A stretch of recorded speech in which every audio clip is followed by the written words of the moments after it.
Hello, welcome back to my channel. If you're new here, then hi! So, I would like to say thank you to my members and all my subscribers, new and old. You are all awesome souls.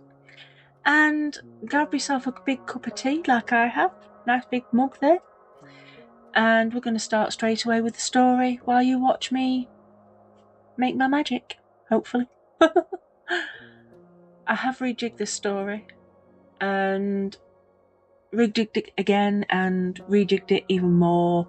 So this should be the whole story of Elisabeth and Lizzy and the unicorn. So let's get to it. Ember and Rose. Part 1. The cottage at the edge. The cottage sat back a little from the lane, as if it preferred not to be noticed. Its thatched roof dipped like a tired hat. A low stone wall wrapped around it, stitched with moss and thyme. The wrought iron gate complained each time it opened, but Elisabeth Poulter never minded the sound. It warned her when visitors approached. Beyond it the garden refused discipline. Wildflowers tangled with nettles, foxgloves stood beside thistles, daisies pressed between rosemary and sage. Weeds have their purpose, Elisabeth would say. She had been born beneath a waning moon in the late 1800s, in that very cottage pressed against the forest edge, where trees leaned close enough to listen. The villagers came first for her mother, elderflower for fevers, comfrey salve for broken skin, peppermint and fennel for stubborn stomach pain. And then Elisabeth grew. She grew into the mortar and pestle, into drying racks hung thick with lavender, into knowledge, and into something brighter. Her hair was the first thing people noticed. Not auburn, not copper, but ember red. Like disturbed coals in a hearth, it fell in heavy waves down her back, catching candlelight until it seemed almost aflame. Against pale skin and sharp green eyes, she looked less like a villager and more like something remembered from older stories. Beauty unsettles those who cannot possess it. Elisabeth did not bend. She did not soften her voice, she did not lower her gaze, and she did not suffer falls. Still they came. Willow-bark tincture for aching joints, honeyed thyme syrup for winter-stole breath, lavender and chamomile for restless children, and nettle tonics for tired blood. She healed quietly, but kindness does not shield a woman from suspicion.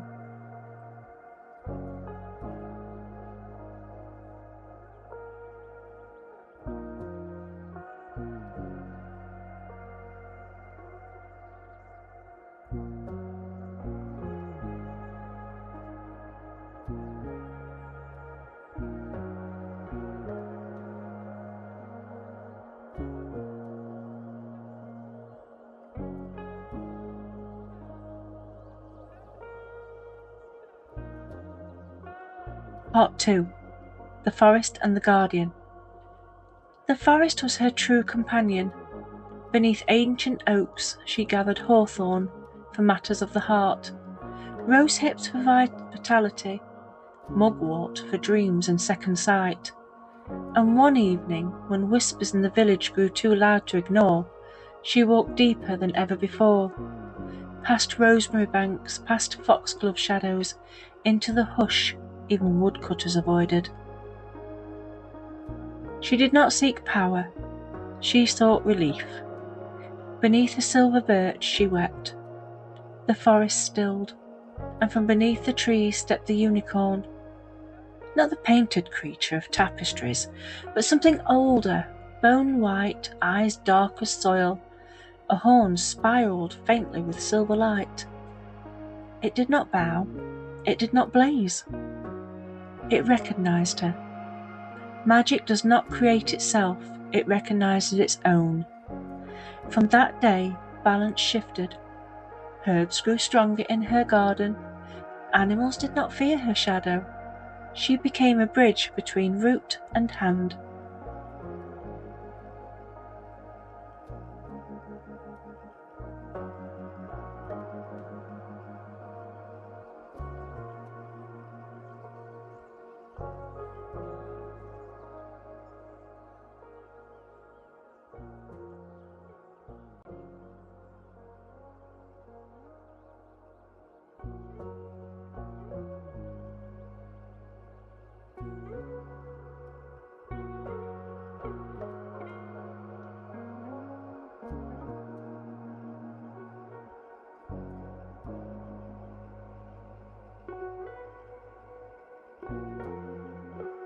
Part 3.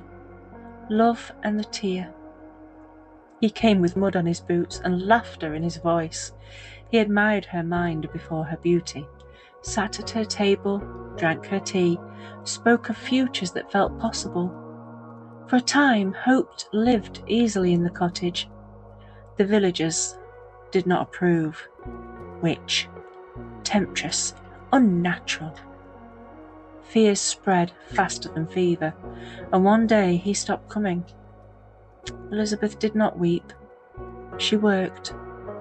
On a bitter Valentine's morning, she walked once more into the forest. The unicorn appeared. In its dark gaze she glimpsed smoke, rope, a body too still. "I would never harm him," she whispered. At the horn's tip a tear gathered, heavy, ominous, possibility without direction. She could leave it, or claim it. She drew a small crystal vial from her apron and caught the tear. The forest shifted. The unicorn stepped back, not judging, not condemning, but witnessing.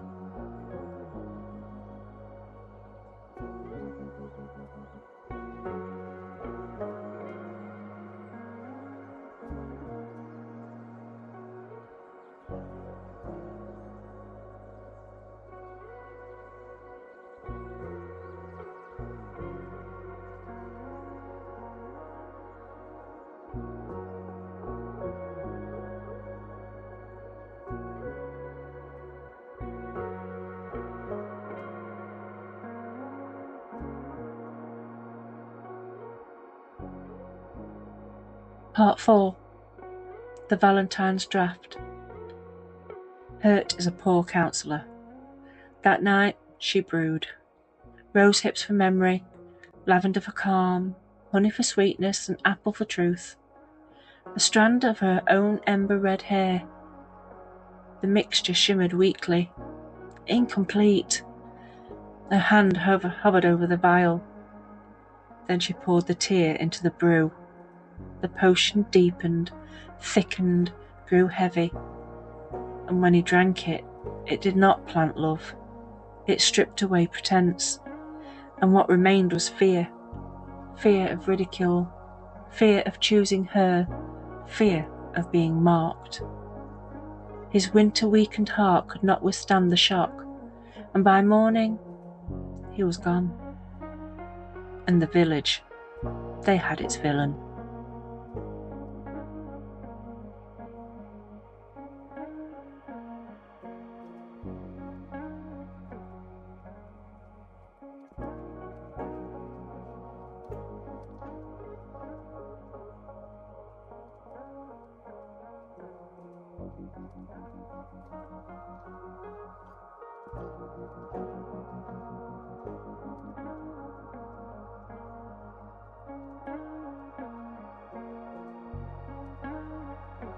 Part 5. Fire. They came with rope. Her son cried upstairs. Her mother trembled. Elisabeth did not beg. Magic mixed with desperation carries desperation within it. They dragged her to the forest edge. The unicorn stood beyond the trees, watching. Flames rose higher than her cottage chimney ever had. When she exhaled her final breath, something in the forest dimmed. Not violently, but definitely permanently.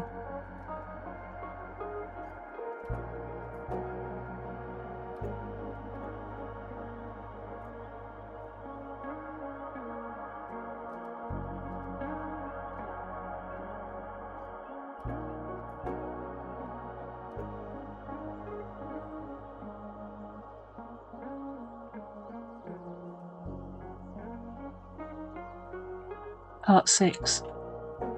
Penance. They buried him on Valentine's Day. They forgot hers. Each year when the veil thins and frost bites the air, she walks the churchyard path. Not monstrous, not wailing. As she was, red hair bright as ember, skirts brushing, mist. She lays a single blood-red rose upon his grave and the stone shifts between unseen fingers. R.I.P. my love, always E.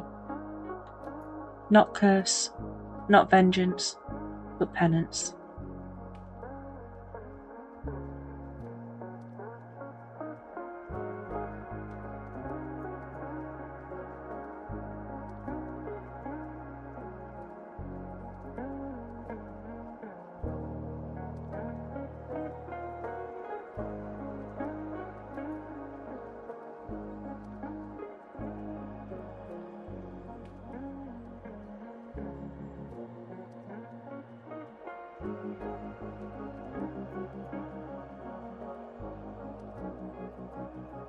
Part 7, 2026. The cottage decayed, then mended, decayed, then mended, until 2026. Lizzy Poulter climbed the attic stairs she did not remember deciding to climb. Dust turned golden in afternoon light, and then a hum, low, almost song-like. A chest sat beneath the sloping roof, faint at its edges as if it undecided about this world. Inside, wrapped in lavender-scented cloth, lay a journal. Elisabeth Poulter. The moment Lizzy touched it, the lifelong humming stilled, as if something had settled. She read for hours. Simple remedies, stronger brews, warnings. Never brew when angry, never bend a heart. Power is clean when the heart is clean. Her hair, lighter, but unmistakably ember-touched, fell over the pages. Fire does not die, it passes.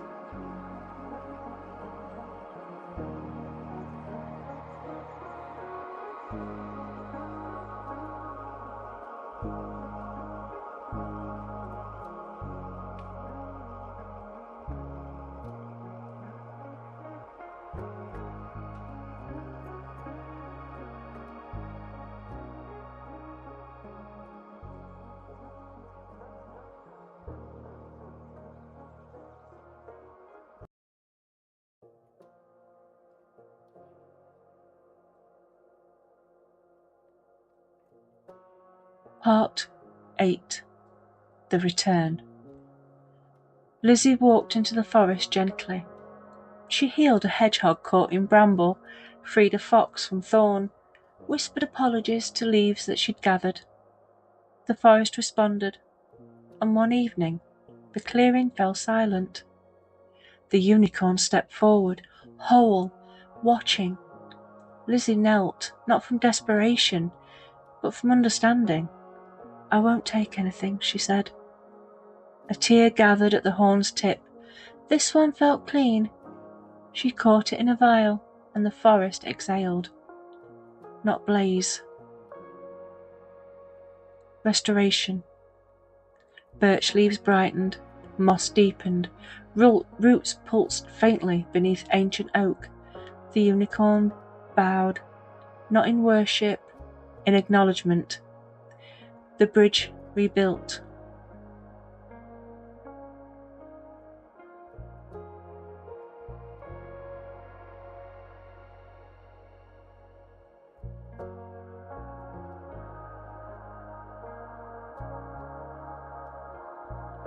Ember and the steady ones. Lizzy returned quietly. The cottage felt warmer, the garden less unruly. The journal was no longer a warning, it was inheritance. Elisabeth had been a healer who made one desperate mistake. Lizzy would be a healer who did not. And somewhere beyond sight, a red rose still blooms each Valentine's dawn. Not an ending, a reminder. A fire does not die, it learns.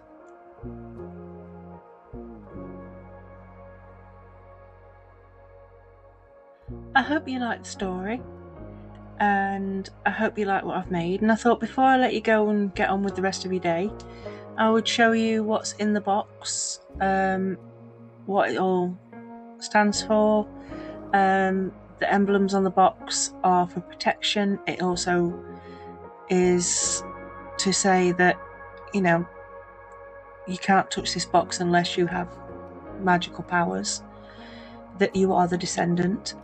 And it represents the unicorn, it represents Elisabeth, and it represents Lizzy, and also the binding of the three together. A coin, nobody knows where it's come from. A mirror, because it's to catch the fairies unawares.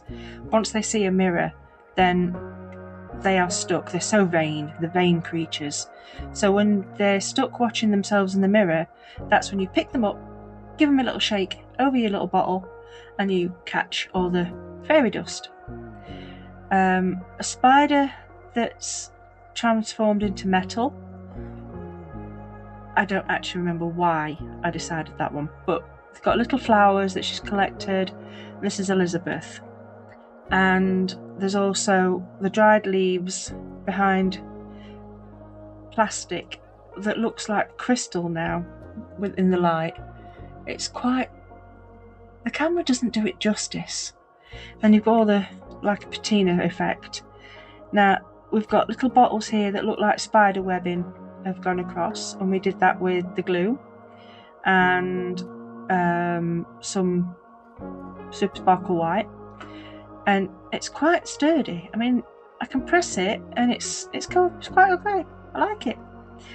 This is a fairy head, a fairy skull. She hasn't done anything to the fairy, it's just been found in the woods. The snail shell, and there should be... I did miss that bottle. I didn't do a snail trail bottle. I forgot that one. Oops.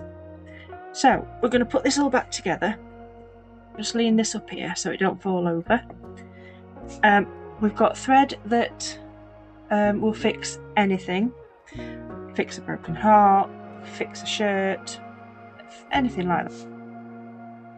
This is the box that I zhuzhed up with the dried flowers on, and I have thrown some sparkle in so it looks like the fairy dust has got everywhere.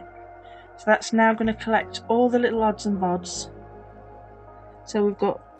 these came from Miniverse stuff. I have no idea where this pair came from, but they're rubbish, so I thought they'd be ideal for like picking up little bits of leaves and things like that, so I can't use them for anything else. And you'll have to excuse me if I'm talking funny, but my tongue is so sore. I keep biting it and I don't know why. So now we've got rose extract. So that can go in there because it's only a small bottle. All these small bottles can fit in there. And this is moonflower blossom. Lots of little bits of sparkle. And that you can only collect when the moon is at full crescent, not to sliver. Then we've got the fairy sparkle. That should glow too, because I put a little bit of glow paint in there. We've got narcissist potion. That's to get rid of any narcissists or people who have bad feeling about you when really it's themselves. This is river water, but this is only to be collected when the moon is at its highest, because it goes and glows, so you know when to collect it. This is pine cone buds, tiny baby ones, for use in potions. We've also got essence of yew, so little bits from the yew tree that's all been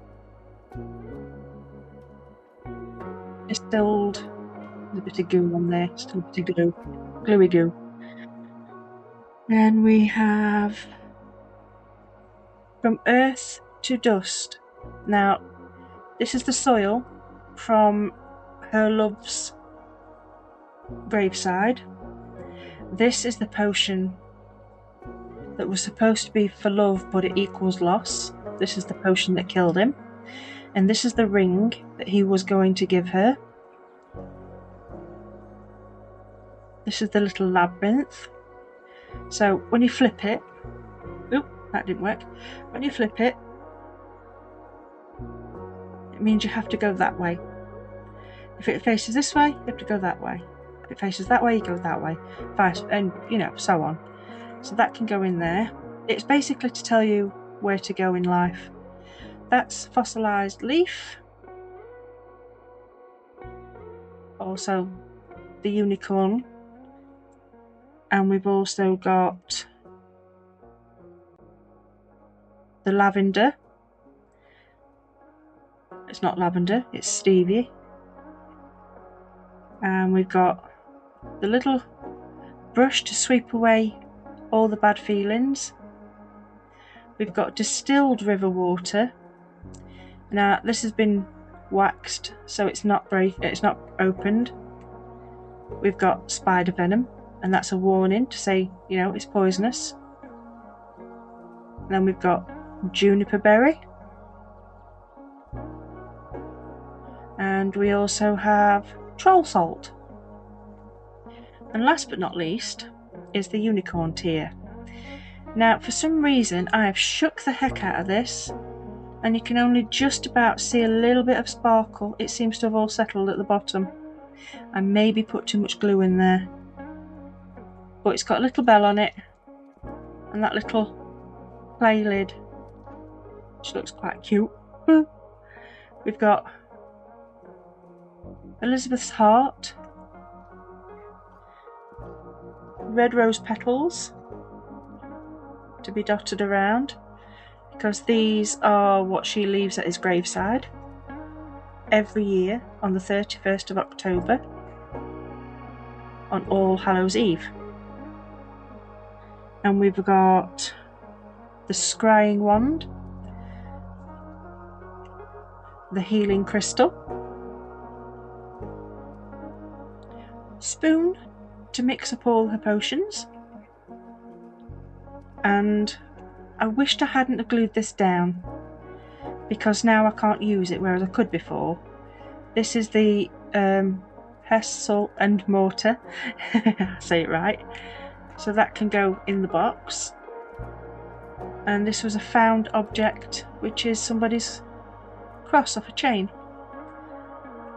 because sometimes found objects are necessary. Now I did try and glue this frog on. He's still a little bit sticky because the rubber does not like the glue. So I thought I would zhuzh up this little witch's hat, take off the yellow ribbon because it was awful, and put a little moss on, and this can be the little frog's house inside the box. So now I'm going to shut it all up, move that out of my way. Oh, I forgot the book. The book has some more labels in, little things to look at. So watch out for the troll, he's big but quiet. The narcissist potion, and little bits out of the book that I made. The house, snail trail glows at moonlight's gaze. And there's all these little bits and bobs and dried leaves. So that goes in there nice and neatly. Watch me not be able to get this in now. Just my luck. It's supposed to fasten, so there we are. I might have to just rejig a few things. Might put that in there, and put that down there. That makes more sense. Just so I can shut the actual box. Should be a way of doing it, because I have done it already by now. So that should fit there with the feather, and then yeah, it shuts just. So you can see some of it is shiny, some of it is very dull. That's because I didn't want to completely varnish it. I wanted it to look old, and the light's playing tricks on it because of the shine. Do apologise. So what I'm going to do now is I'm going to light it up with my UV light and switch all my lights off, and then show you. So switch this light off here. Right, echo, light off.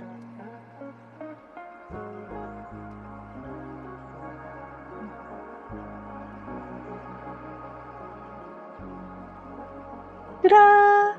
It glows! It glows, it glows, it glows. Now, does that potion glow too? Let's have a look. Which one was it? Tell you what, we'll find out by doing this. Which one was it? Was it this one? I think it's this one. So if it glows, I'm going to switch off the light, then it should tell us that's the right one. Yay! Oh, I'm such a child. But sorry, my voice is going. But yeah, that's the box done. So if you like what you see, then give me a thumbs up. I'll leave some photos at the end, and I shall see you all next time. Bye bye!